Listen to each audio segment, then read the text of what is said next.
I would like to welcome all our guests today for joining in on this particular webinar, Opportunities in the Blue Economy. And we have around 150 or 145 guests who will be joining us around the world from around 18 countries.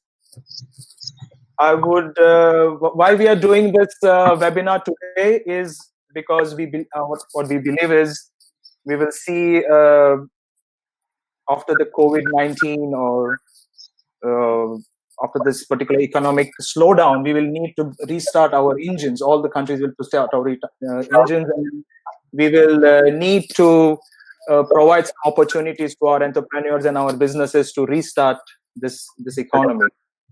And that's the main reason we are trying to look out for opportunities everywhere around the world, so we can help each other and do something about it.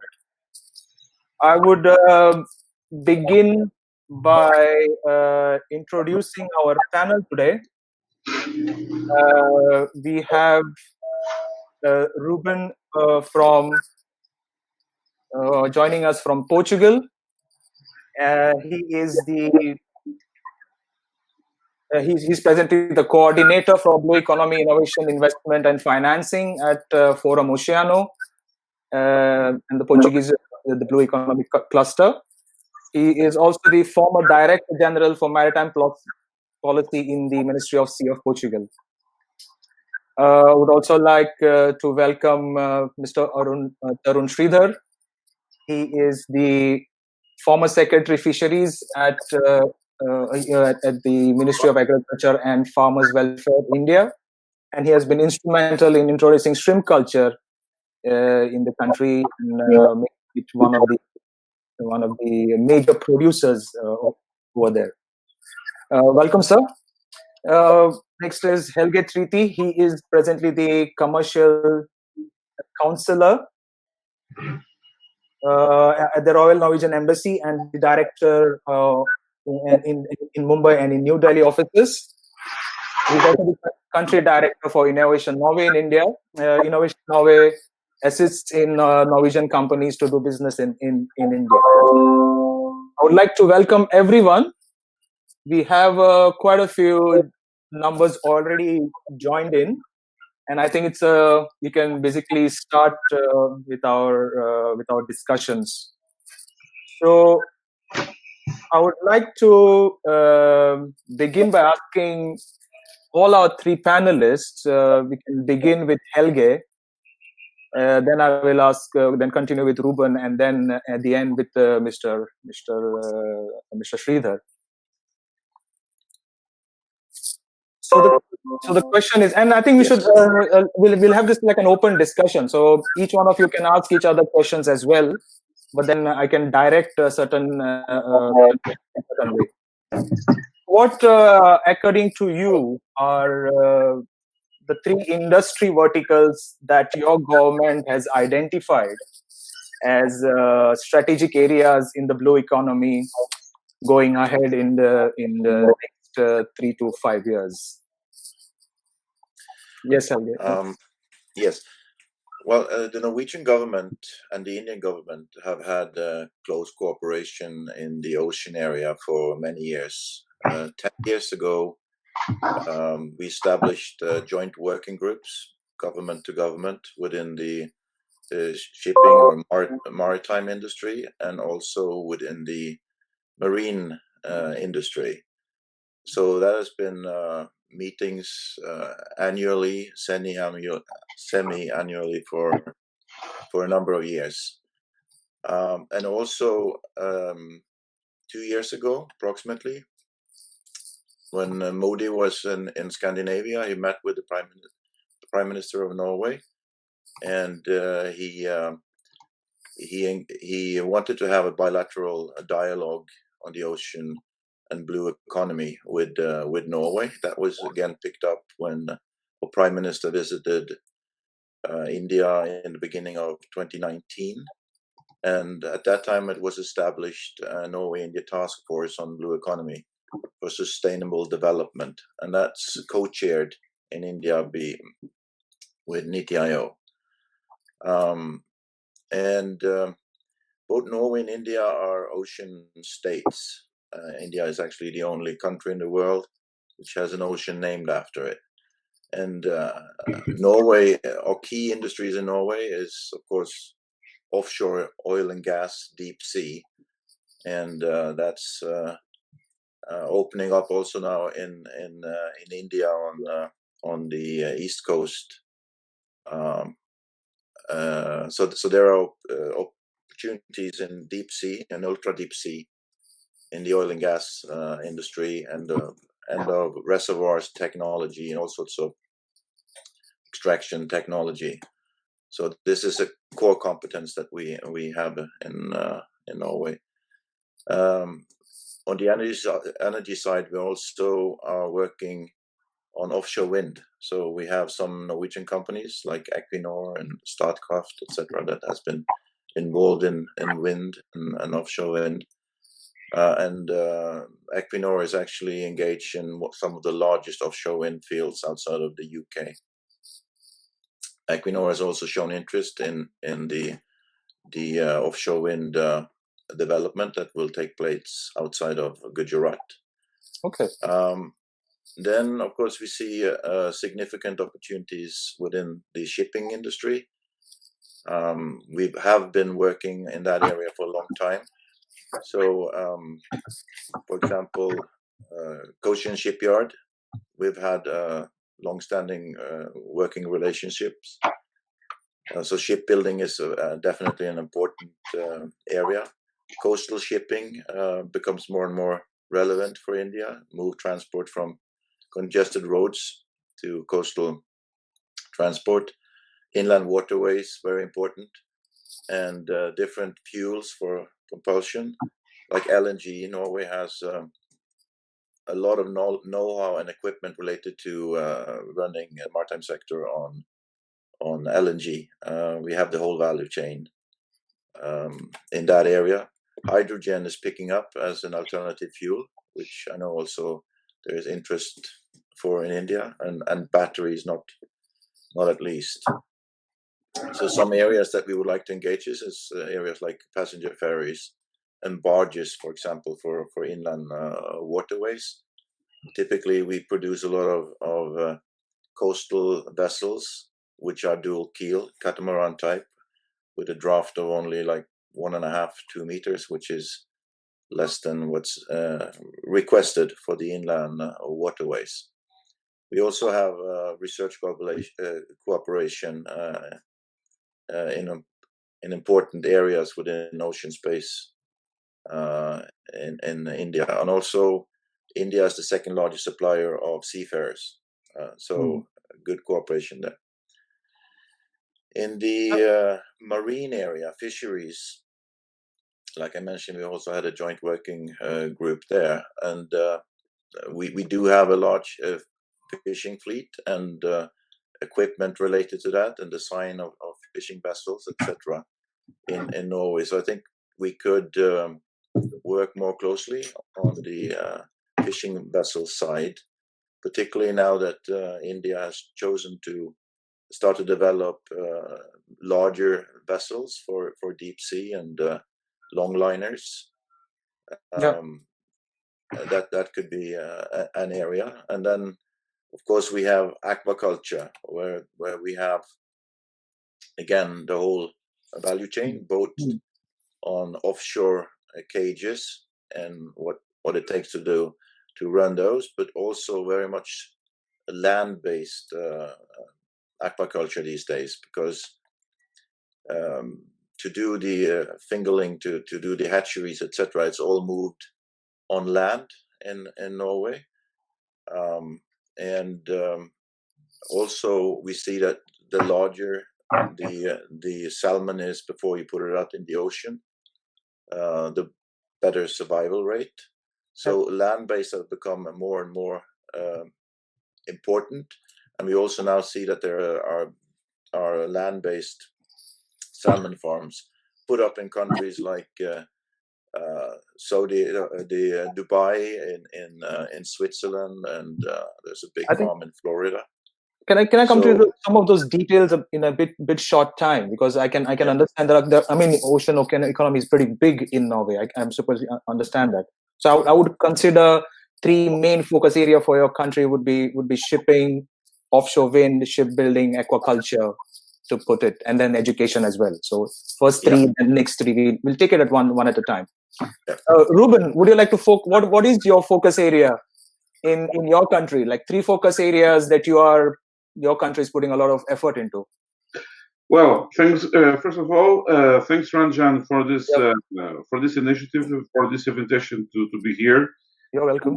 Um, and and before I give those three areas, I would like to I will say to give some context very briefly Yeah. on and if you are starting now in the aftermath of the COVID-19, we have to focus in building a green plus blue recovery. Indeed. So I would focus that this and this an opportunity to make really a sustainable blue economy that is aligned with the UN SDGs, Sustainable Goals, the UN 2030 agenda, and especially the SDG 14, in which, of course, Norway is an example of how is investing a lot in making all its industries sustainable and aligned with the SDGs. I would say, a very stress on that. Also, you must bear in mind that we should look, and the industry should look very carefully to what has been published by the European Union very recently, produced by the European Investment Bank. That's the EU taxonomy. And the EU taxonomy is the guideline and the framework that defines what are sustainable finance and sustainable investments, where one of the 6 environmental objectives is the blue economy. And the main aim of this is to deliver financial value, both with environmental and social value and KPIs. And so it's to integrate the environment and the social in the business model. But further on, we will detail how this could be changed. It could be the three, I will say, priorities. So, sustainable aquaculture in a multi-trophic model. So, to replicate what is the paradigm of the I would say ecosystem in an aquaculture production model, so that you can I would say don't have to use so much antibiotics, or to also to use a food supply for the fish and the seafood that is not I would say sustainable. So try to replicate, so to have an ecosystemic approach. This is to combine in the same, I would say, aquaculture production system, fish, seaweed, or I would say, or algae, and the seafood for water filter and so on. Here, the necessity and the need for information technology, for digital technologies, for better control and processing is, I would say, a very, very key aspect. And also the structure, the engineering, offshore engineering structures, because as it was very well said before, not only you have, I would say, a land based, I would say, move for the harvesting and for the maternities, but you will also have a move for open water, because you not only have more space, but it's also a way of not preventing some environmental risks. Also attached with this is all the value chain of the fish plus seafood processing industry, with the introduction of more automation and the blockchain, I would say, approach for better traceability of the products and control of the costs. Second is sustainable shipping. And here it's the tech for sustainability. So to have new, I would say, energy solutions for shipping, also to improve the shipping design. We have to bear in mind that a ship nowadays, on its own, it's built in the same way as 150 years ago, almost like that. So there is, of course, there were, I would say, innovations, but most of them are incremental. There has not been, I would say, a rethinking on how can we build, I would say, ships in another way, but of course, and demonstrate that new shipping design. And of course, again, the digital technologies in shipping for better route optimization and also for better energy and operations optimization inside the ships plus ports. Then the ocean renewable energies, and here I would focus three areas that Portugal is very focused. The floating offshore wind. We will have this year in function the biggest floating wind offshore wind farm in the world at Viana do Castelo.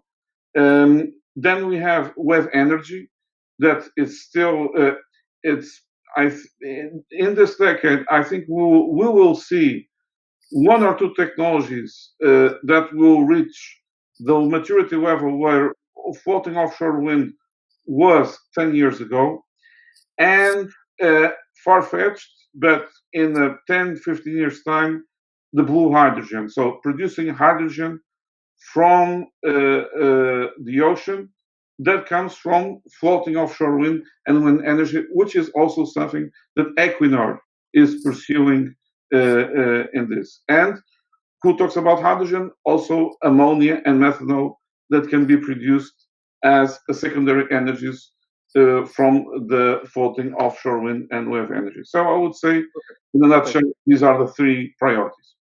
Thanks, Ruben, for that.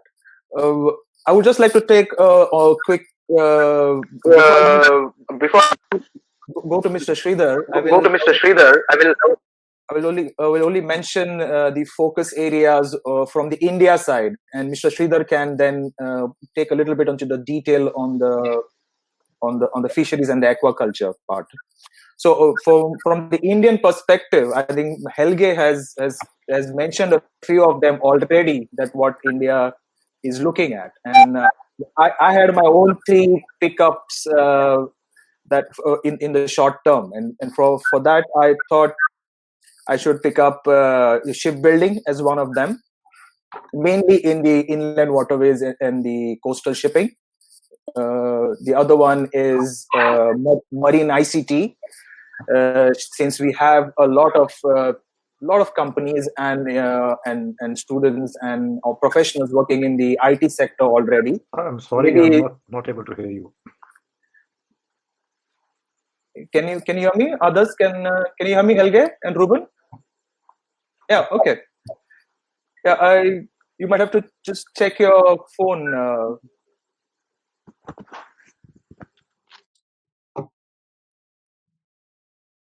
Yeah. So I think I'll just continue. Can you hear me? Yeah, I can hear you. I can hear you. Can you hear me? Yes, I can.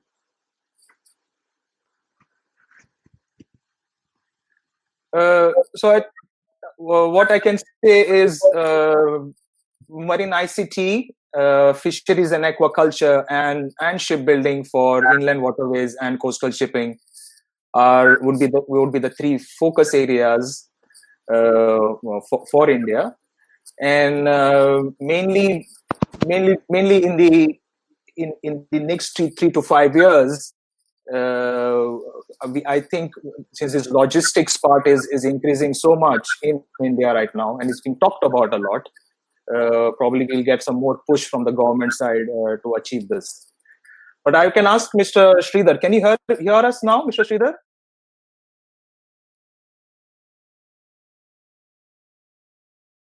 Can you hear us? Can you hear me, Mr. Shridhar?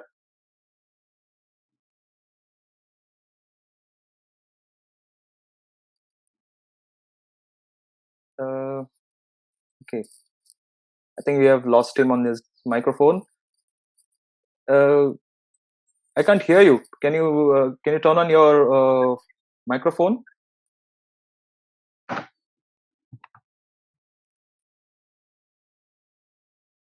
Okay, I think we will get back to Mr. Shridhar when he's able to answer or to listen to us. Maybe Mr. Shridhar can fix his microphone or something until then. So I would like to start with Helge and ask him. There is in the blue economy, there is this inherent conflict between the two discourses between growth and development and protection of ocean resources. How are businesses and the government dealing with this in your country? Sorry, I didn't get the question here. Okay. So in the blue economy discourse, growth, development, and protection of the oceans, there is a conflict between these two discussions that are happening. There's a conflict there. So how is the businesses and the governments trying to address this issue?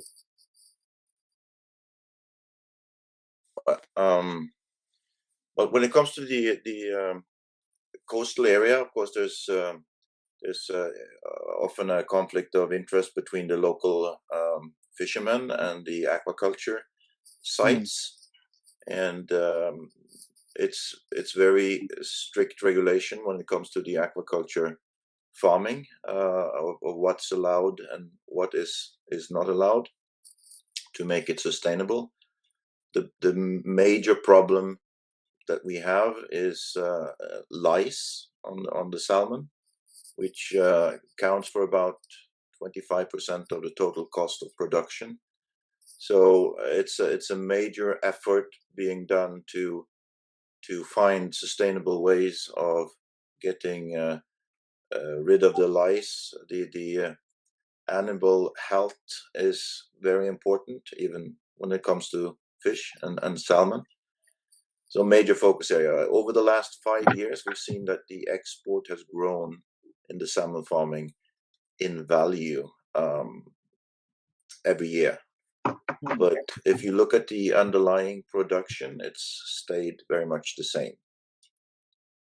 So it's in everyone's interest that this is that we find good solutions for this in a good manner, so that the production can continue to be sustainable.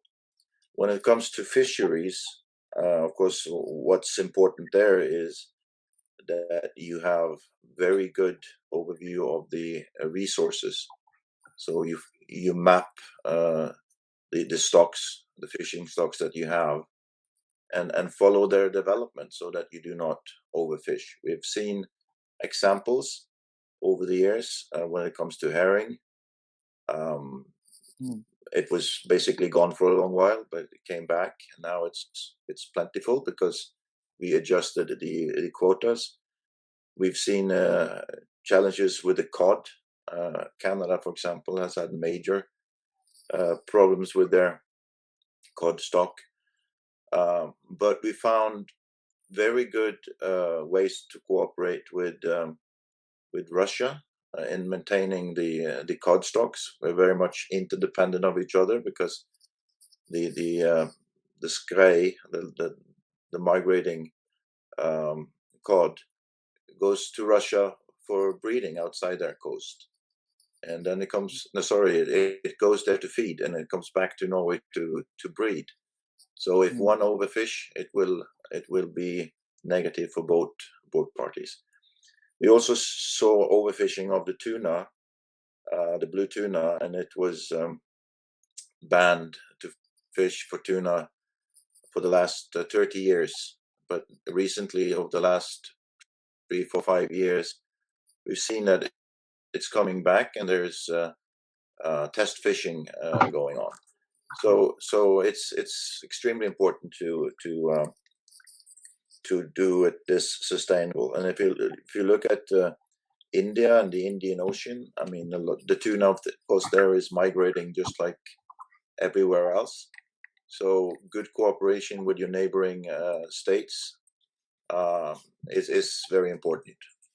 But when you say you saw this fish stocks reducing or declining, did the government then come up with regulations themselves, or did the industry try to regulate it within themselves? What happened there?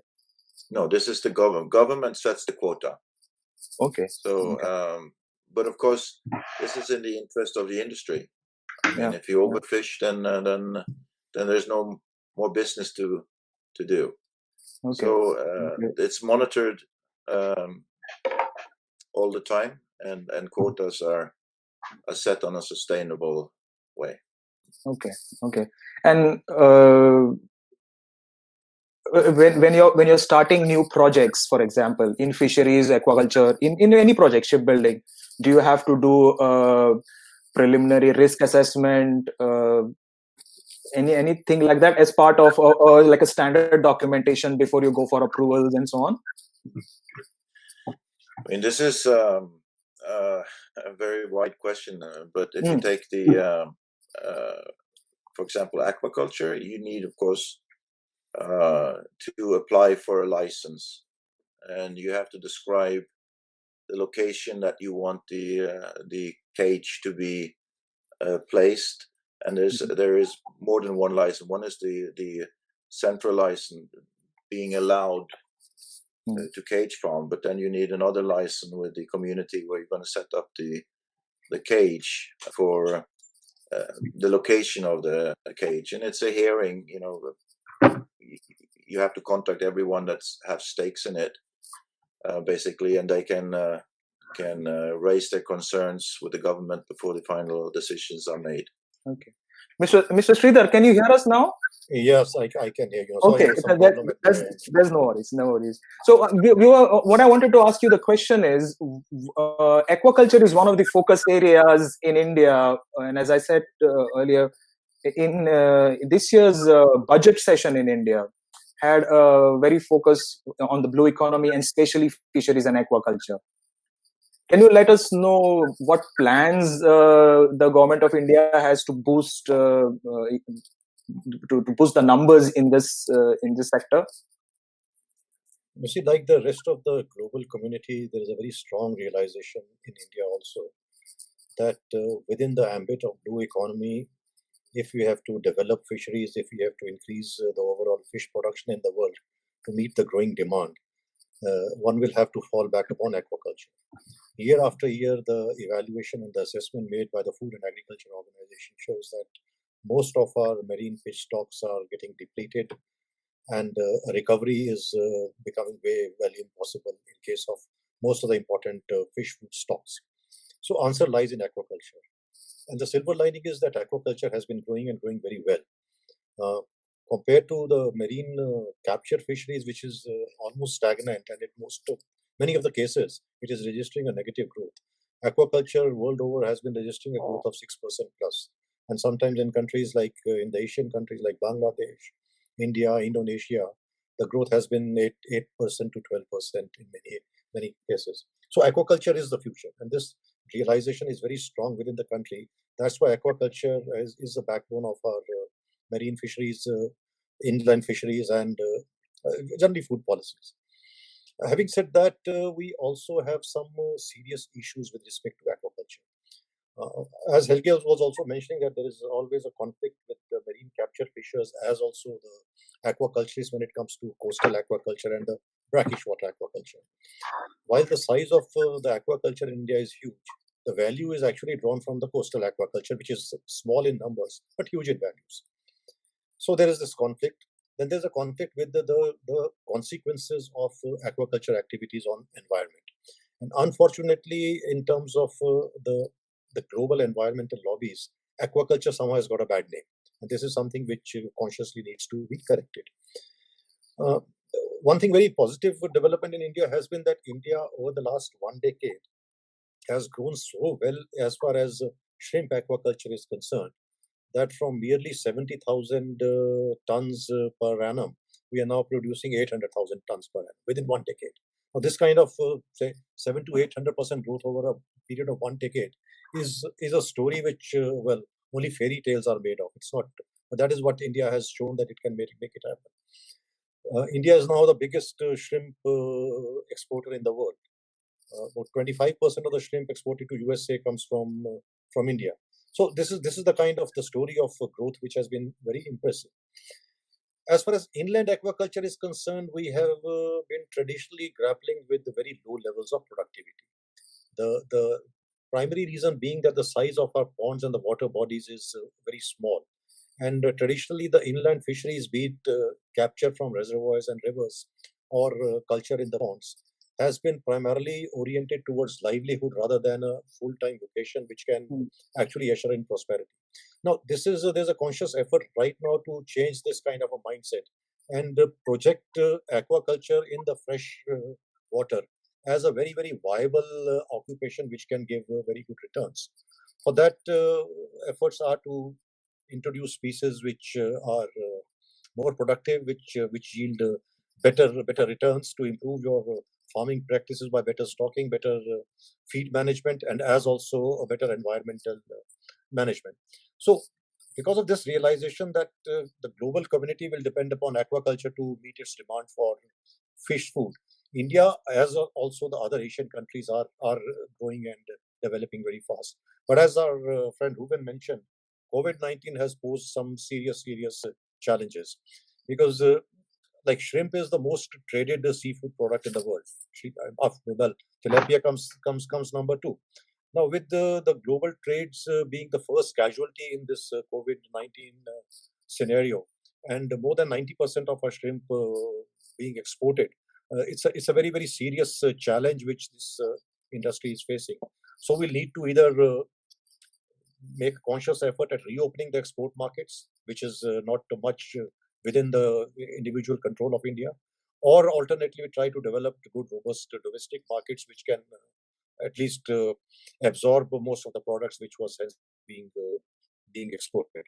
So these are some of the things which are taking place as far as the development of aquaculture is concerned.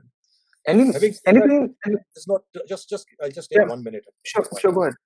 At the same time, it's capture fisheries is again an area we would not like to neglect, because as far as marine capture fisheries is concerned, although the stocks globally are under a lot of stress in terms of their depletion, India has still not been able to fully harvest the sustainable level of yields which is available. Now, our own stock assessment says that we can reasonably harvest up to 5 billion tons of marine fish, but we are harvesting 3.5 to 4 million tons. So we still want 1 million ton short. We need to develop this capacity, as Helge also mentioned, in terms of developing long liners, in terms of developing more vessels with better capacity, vessels with better performance levels, improved fishing practices, improved gear, etc. This is an area wherein we have been a bit of a laggard, and we need to catch up very fast as far as marine capture fisheries is concerned, because we are one of the few regions in the world which still has fish in its oceans. The rest of the world doesn't have fish in its oceans. Before this, fish is also taken away, or it falls prey to the environmental issues. We need to harvest this. And as far as inland capture is concerned, we have got large number of reservoirs and perennial rivers, etc. We need to move into what is called culture-based capture fisheries. Like need to repeatedly replenish the stocks in these reservoirs and natural bodies, so that the fisherman is a mix of both hunter and a farmer rather than merely fishing. In that, cage culture and pen culture, etc., offer a big scope and opportunity for the country. I have 2 questions for you, Mr. Shridhar. Yeah. Has land-based fish farming been considered? And the second question would be, how is the government addressing the environmental impact in their projects? You see, environmental impact is now an integral part in any project. Now, in fact, the release of any government grants, subsidies, or government financial support, or even non-financial support, is linked to an assessment of what kind of impact this scheme or this activity is going to have on environment. And you see, the consequences of environmental degradation are much serious for countries like India, wherein the livelihoods is a huge issue. Now, you see, one of the FAO studies says that per fish farmer or a fishing effort in Norway yields somewhere like 240 kilograms fish per person per day.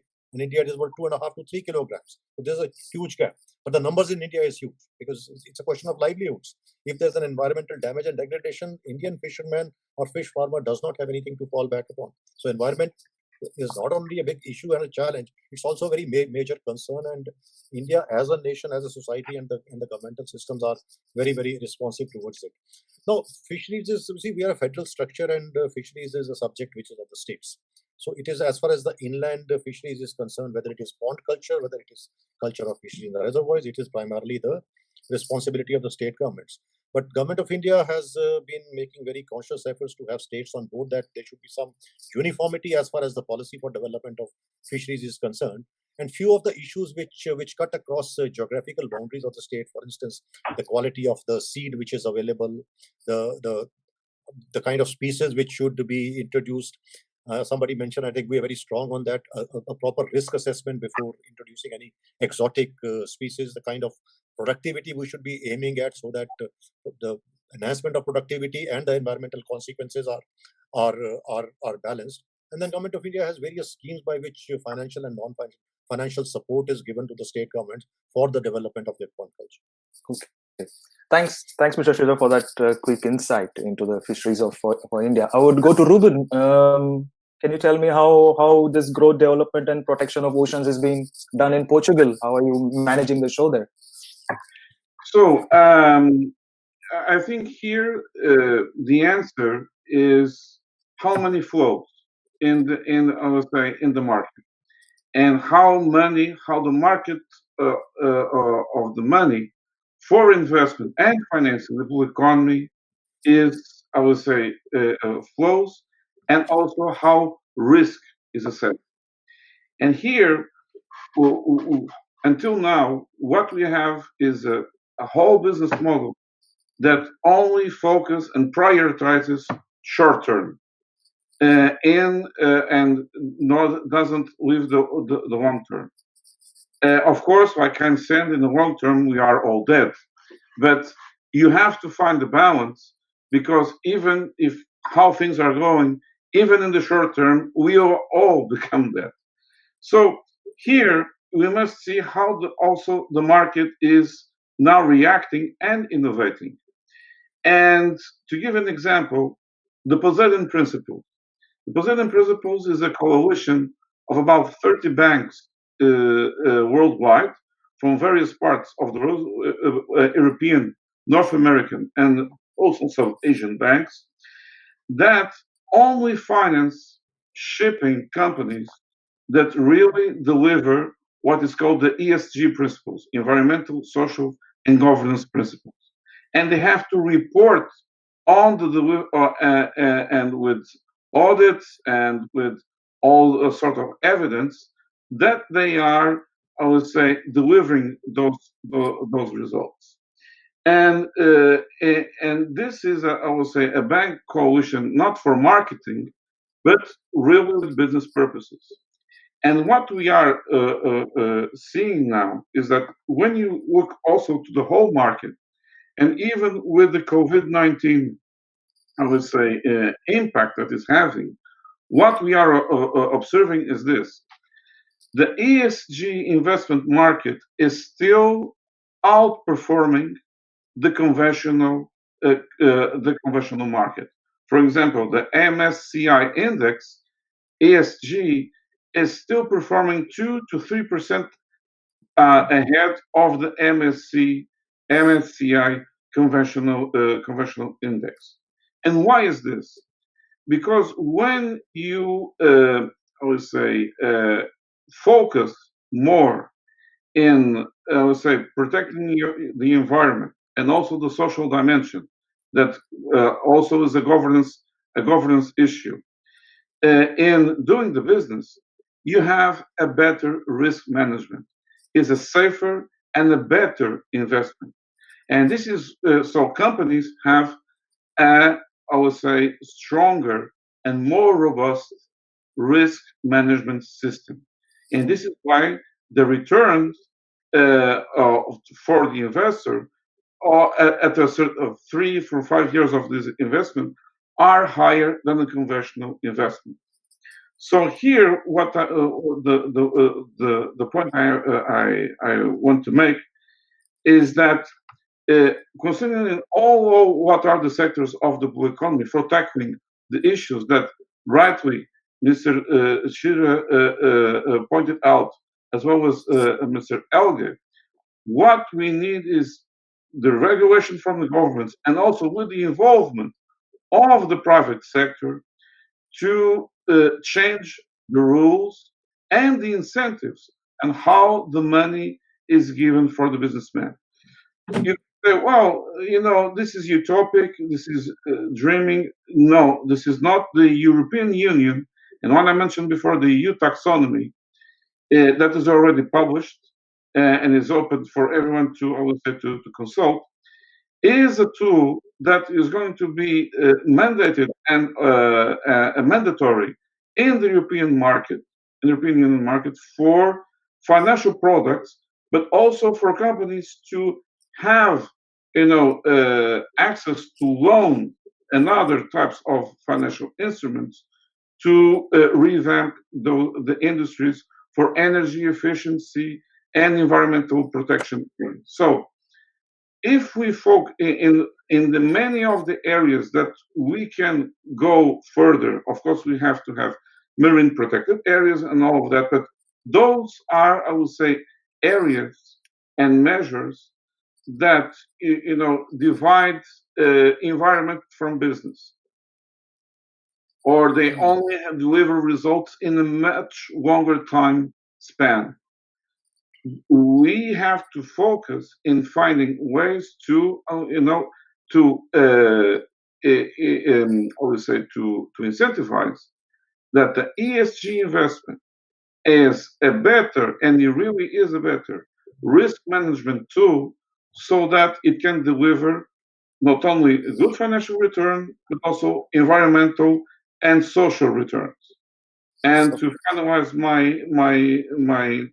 this point, the new funds that are being created by the European Investment Fund, and there is a new fund for the blue economy that will probably come online next year. The fund managers will not only be remunerated by the financial value that they deliver, but also by the environmental and social KPIs that they deliver.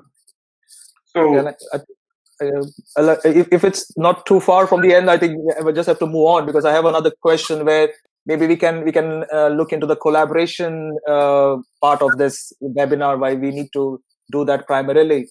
Have you identified how we can collaborate across European countries like Norway, India?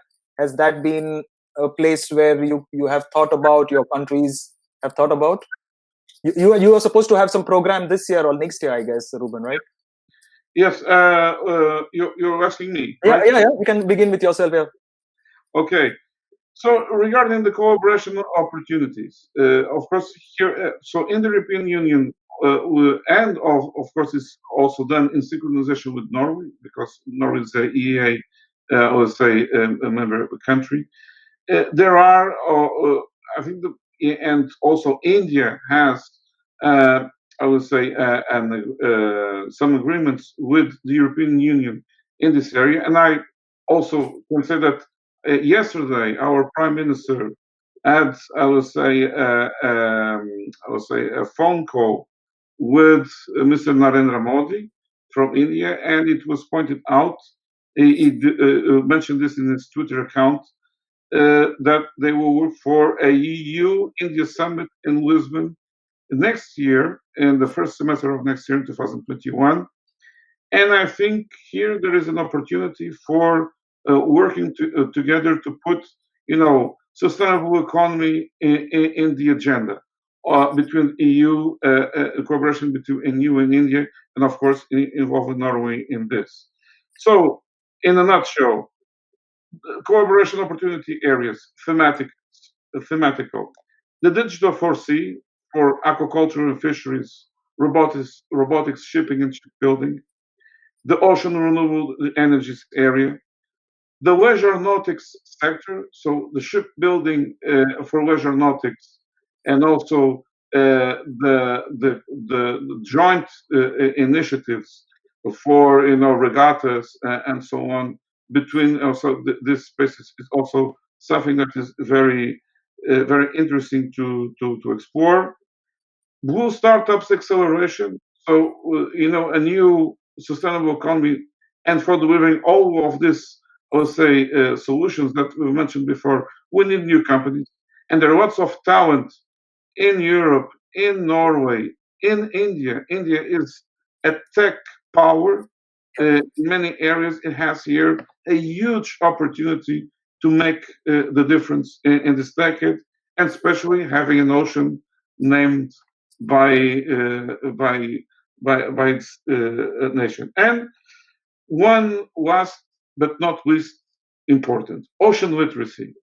Yeah. We will not have entrepreneurs, also conscious consumers, and also citizens that are conscious of what is the value of the ocean if you don't have a strong ocean literacy cooperation program. And this is something that between India, Norway, and Europe we can do, I would say, very interesting, I would say, initiatives like exchange of students, of professors, of technicians. Of course, this is something that already exists, but is not done, but it could be done in a higher level, let's say, approach. I would just like to go to Helge very quickly and ask, I think you also have a program going on. I think you announced a program in January, the India-Norway Task Force on Blue Economy for collaborations. Can you hear me, Helge? You're asking me. Yeah. So you have this Yes. task force that has been set up for collaboration. That's true. Yes, it's very wide and it basically covers all ocean technologies, also areas that we have not talked about, like cleaning the oceans and the plastic issue. Okay. A lot of environment and rules, regulations, etc. So it's wide. It's not only focused on business and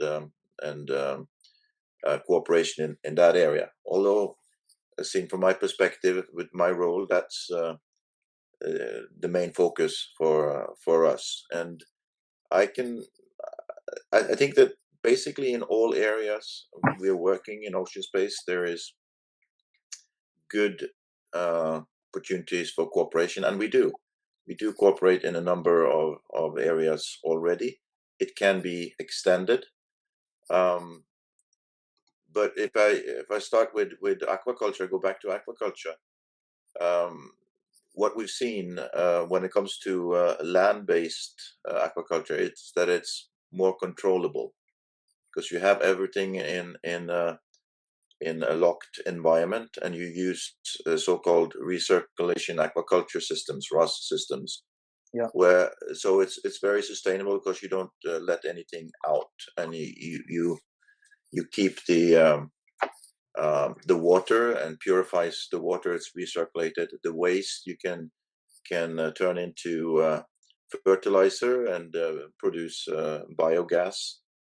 So this is the structure that we set up, and we see a lot of interest from India, particularly in the Himalaya states, like Himachal Pradesh. Now we have companies working with the government and local actors to set up, not to set up, but to continue and improve the farming of rainbow trout, which has been going on for like 30 years there now. The prices of the rainbow trout is better than the prices for salmon in Norway, and you can farm it up to 4 or 5 kilos. Feed them the right thing, it will get red in the meat, and will be like salmon. And the prices, like I said, better than for salmon in Norway, and you have no or limited transport expenses, and you avoid taxes on import. It's short traveled. So we see that happening now both in Himachal Pradesh and in Jammu, where there are concrete cases being discussed, and also in states like Tamil Nadu and Maharashtra, looking into fish farming of barramundi. And we have had do you also believe? Oh, I can hear my echo now. Yeah, okay. Helge, do you also believe, and Ruben, IT, like there is a very big IT infrastructure in India. Do you believe that that could be a area of collaboration? Have you been collaborating in those areas between India and Norway in those blue economy sectors?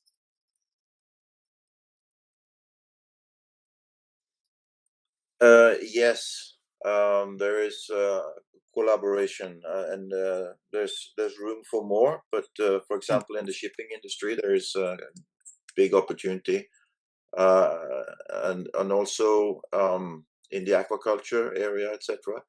So we have a lot of technology which is data driven, like sensors and different kind of software.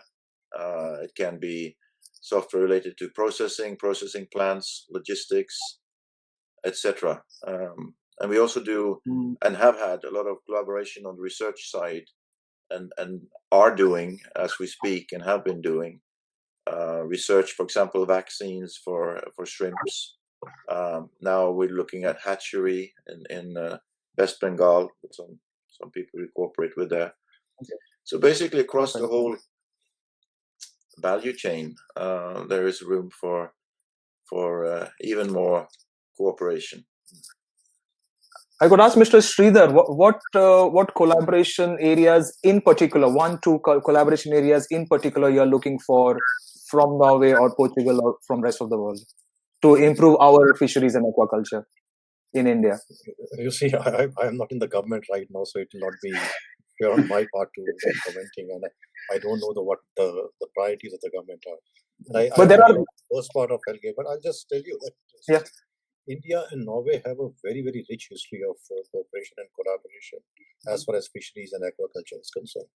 And I feel very proud in saying that India was much of the development in fishery and aquaculture to Norway, in terms of practices for catching fish, in terms of how to design your fishing vessels, value addition to fishery products, and introduction of trout in the Himalayan waters. And the joint working group of India and Norway on fisheries and aquaculture has been fairly active. And I believe very recently, just about 6-7 months back also, the joint working group did meet during the Equinor. So India and Norway have a very, very good history. What India could gain from Norway is how to enhance productivity without compromising on the environmental principles and environmental issues. Because as far as fisheries and aquaculture is concerned, I would say Norway probably ranks at number 1 in the world. And India ranks number 2 in terms of absolute production, but ranks probably somewhere in the bottom as far as productivity is concerned. So if you see that if we're producing more than 13 million tons of fish, and even if we add 1 or 2 million tons of fish by a very, very small enhancement of productivity, it would go a long way, not only enhancing livelihoods, but also strengthening nutritional security. So this is one area wherein India can gain a lot from Norway, because Norway has the technology, Norway has the wherewithal, and Norway is very, very strong on fisheries science and fisheries knowledge, and the entire gamut of fisheries and aquaculture management. I think that is where India stands to gain a lot from Norway. And you see, the world, especially in terms of fisheries and aquaculture, business and trade, the world is really, really interdependent and united. I don't know how the post-COVID scenario will look like. We are the biggest, I told you, we are the biggest shrimp exporter in the world, but we import our entire broodstock. We import our entire fish feed. So it's a basically goods moving across the world from one to other and back and forth. So I hope the COVID doesn't upset this apple cart, which has been going so well so far. So India and Norway have a very rich tradition. I think even if we maintain that kind of a collaboration, cooperation, it will be a very, very big thing. Thank you, Mr. Shridhar. I would just like to add that I think even as Helge mentioned, shipbuilding is an area of prime importance to India going ahead, especially in inland waterways and coastal shipping. I have tried to answer some of the questions that I got within what we were discussing. I have seen the questions. I knew that we would be taking so much of time to discuss this topic because it's a long one. It might go into, and we are going to do series of these talks. I'll be inviting you, some of you, again to talk on in more detail on each of these sectors that we have identified going ahead.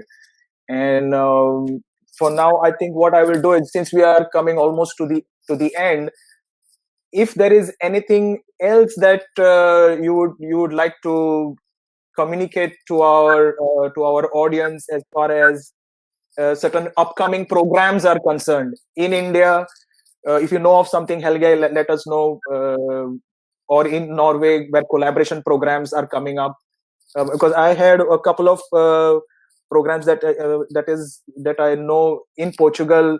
There is a Blue Fund and MAR 2020 program that's going on. Yes. So Yeah. So here in Portugal, we have the Blue Fund. Yeah. We have available 13 million euros a year.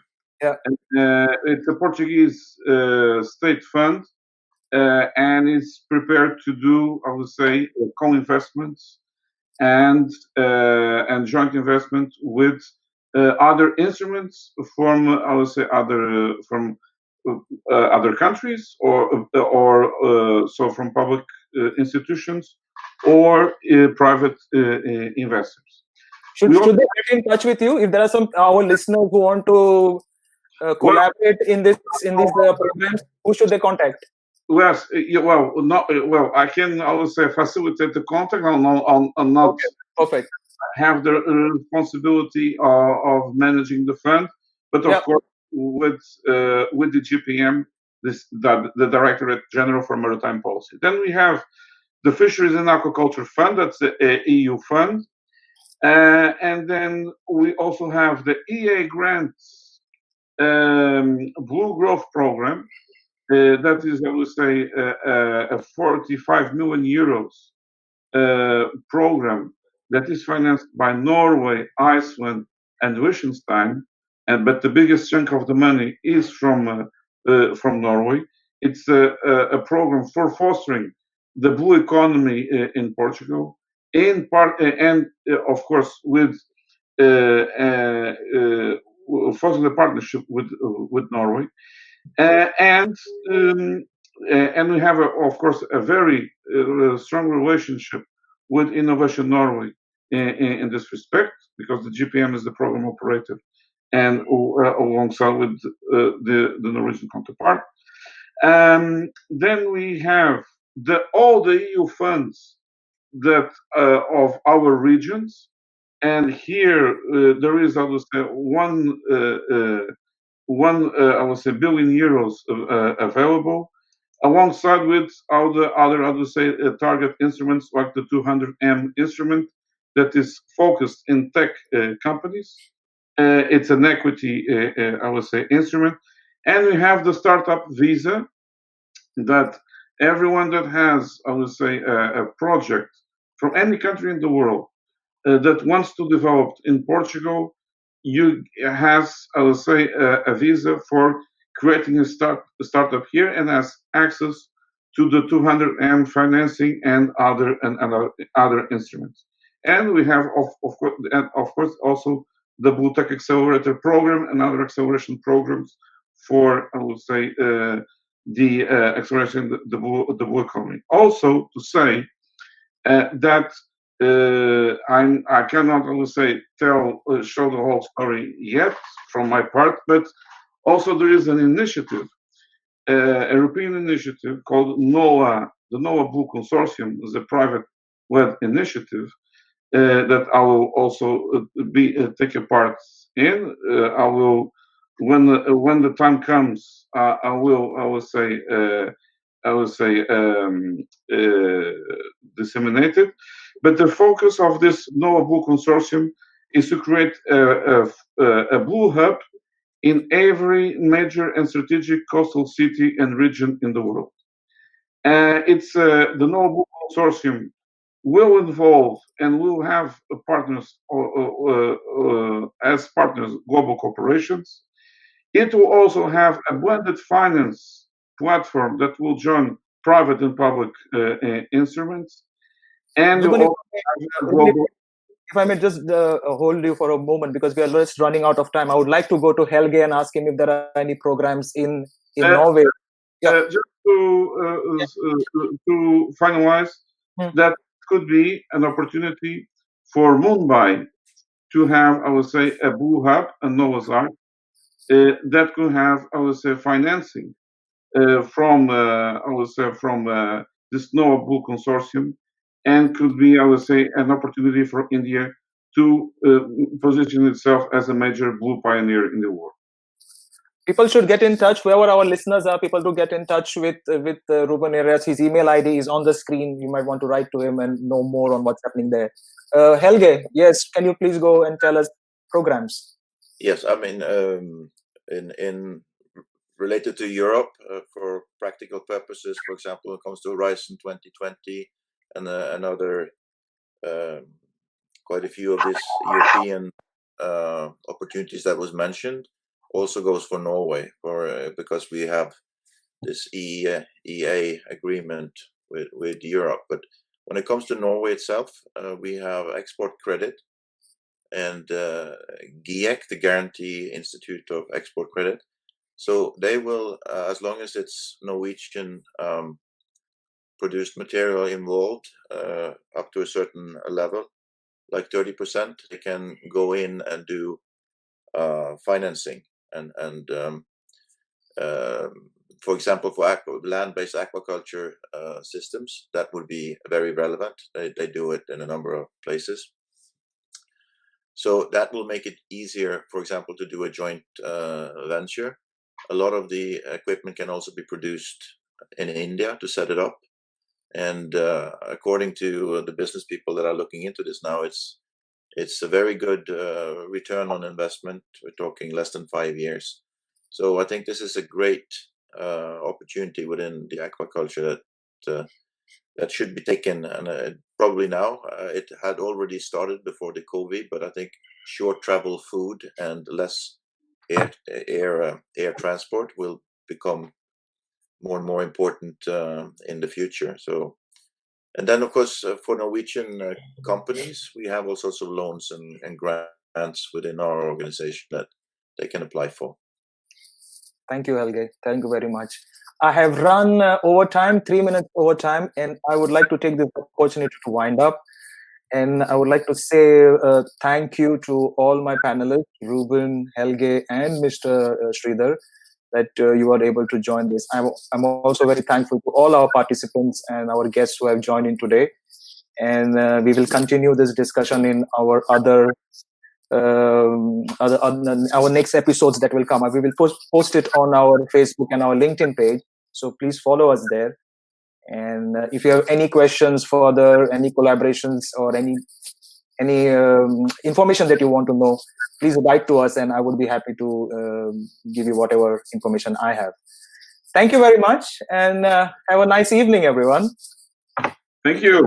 And before I forget, thank you to Innovation Norway, Helge, for hosting this webinar with us. I'm deeply appreciate that. Thank you for including us, and the contact information I think should probably be distributed somehow. Yep. And yeah, you will do that, I guess. Yeah, we will have this video on our page as well, on our website, and we'll see that people get to you in whatever possible. Okay. Thank you, everyone. Have a nice evening.